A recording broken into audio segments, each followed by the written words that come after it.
ఏలూరు జిల్లాలో గిరిజన గ్రీవెన్స్ డేను ప్రభుత్వం ప్రారంభించింది. గిరిజనుల సమస్యలను తెలుసుకొని సత్వరమే పరిష్కరించేందుకు గిరిజన గ్రీవెన్స్ డేను ప్రారంభించామని పోలవరం ఎమ్మెల్యే చిర్రి బాలరాజు అన్నారు. ప్రజల నుండి ఫిర్యాదులు స్వీకరించి పరిష్కార మార్గాలను చూపారు.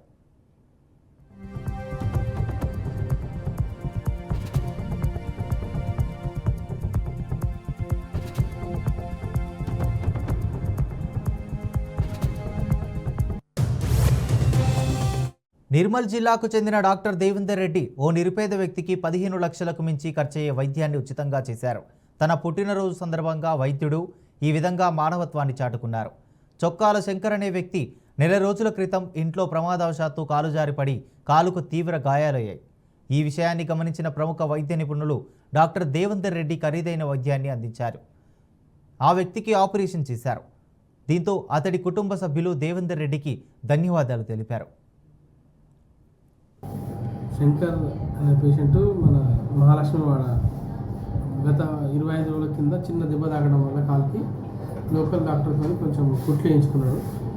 ఒక వారం తర్వాత తగ్గకపోయేసరికి గవర్నమెంట్ హాస్పిటల్ పోయి 10 డేస్ లోపల పేషెంట్కి అది ఇన్ఫెక్షన్ అయ్యి కుడి కాలు మొత్తం కూడా ఇన్ఫెక్షన్ అయ్యింది. సో దాన్ని మన హాస్పిటల్కి తెలుసుకొని మన హాస్పిటల్ తీసుకోవడం జరిగింది 15 డేస్ బ్యాక్. సో దాదాపు పేషెంట్ షాక్లో ఉండే, బీపీ రికార్డ్ లేదు, పల్స్ రికార్డ్ లేదు, సెప్టిక్ షాక్లో ఉండే. ఆయనకు స్టెబిలైజ్ చేసి వాళ్ళందరూ పేరెంట్స్ వాళ్ళ పిల్లలు అందరూ రిస్క్ ఒప్పుకోవడం వల్ల ఆపరేషన్ చేయడం జరిగింది.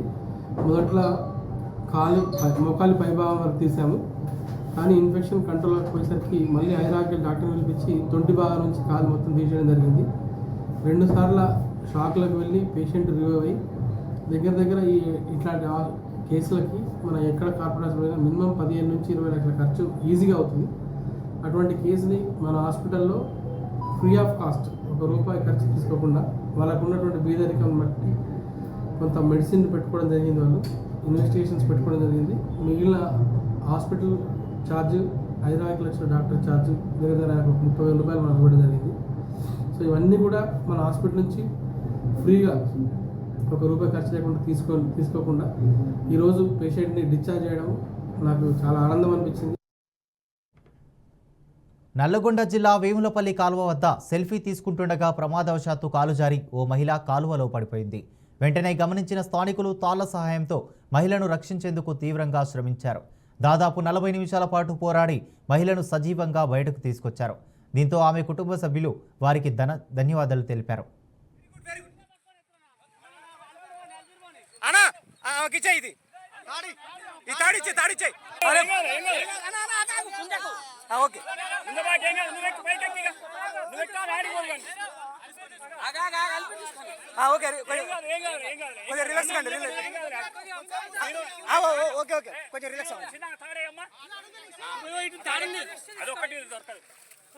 కొంచెం రిలాక్స్ కావాలి.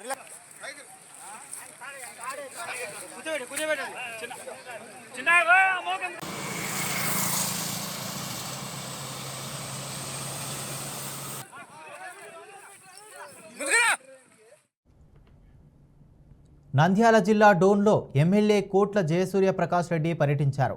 పట్టణంలో రోడ్లకు ఇరువైపులా చెట్లను నాటి వనం మనం కార్యక్రమానికి ప్రారంభించారు. రాష్ట్ర అధిష్టానం ఆదేశాల మేరకు వనం మనం అనే కార్యక్రమాన్ని అంతటా చేపట్టడం జరిగిందన్నారు. ప్రతి ఒక్కరూ బాధ్యతగా వారి ఇంటి పరిసరాలను చెట్లను పరిష్కరించారన్నారు.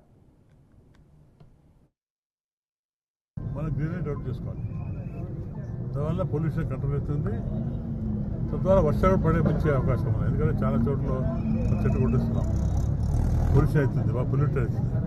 దాంతోపాటు వర్షాలు కూడా రావట్లేదు. ఎందుకంటే చెట్లు బాగుంటే వాతావరణం చల్లగా ఉంటుంది, చెట్లు కూడా మేఘాలు ఆకర్షించుకొని వర్షం పడే పరిస్థితి ఉంది. అవన్నీ ఏర్పాటు చేయాలి. కాబట్టి తప్పకుండా అందరూ కూడా పెద్ద ఎత్తున ఎవరైతే కొత్త ఇంటి కట్టుకుంటారో ప్రతి ఇంటికి చెట్లు నాటుకోవాలి. ఒక పద్ధతి మీద పోతే మనగా పొల్యూషన్ కంట్రోల్ అవుతుంది. మనకు కూడా సగంలో వర్షం పడేది, ఫ్యూచర్లో సగం వర్షం పడే అవకాశం ఉంది. మనకు వర్షాలు లేవు, మన ఋతువాలు మర్చిపోయినాం. సముద్రంలో తుఫాను పెడితే వర్షాలు వస్తున్నాయి. అటు పరిస్థితి లేకుండా అందంగా కష్టపడితే 5-10 ఏళ్ళలో తప్పకుండా మనకు నైరుతి పవనాలు వస్తే మనకు ఋతువాలు. రంగారెడ్డి జిల్లా హయత్నగర్ పోలీస్ స్టేషన్ పరిధిలోని విజయవాడ జాతీయ రహదారి అనుకొని సర్వీస్ రోడ్ పక్కన గంజాయి మొక్కలు కలకలం రేపుతున్నాయి.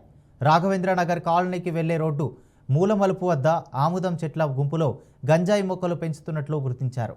అధికారులు స్పందించి గంజాయి మొక్కలు తొలగించాలని స్థానికులు కోరుతున్నారు.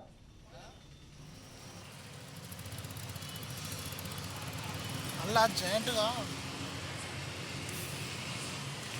వచ్చింది.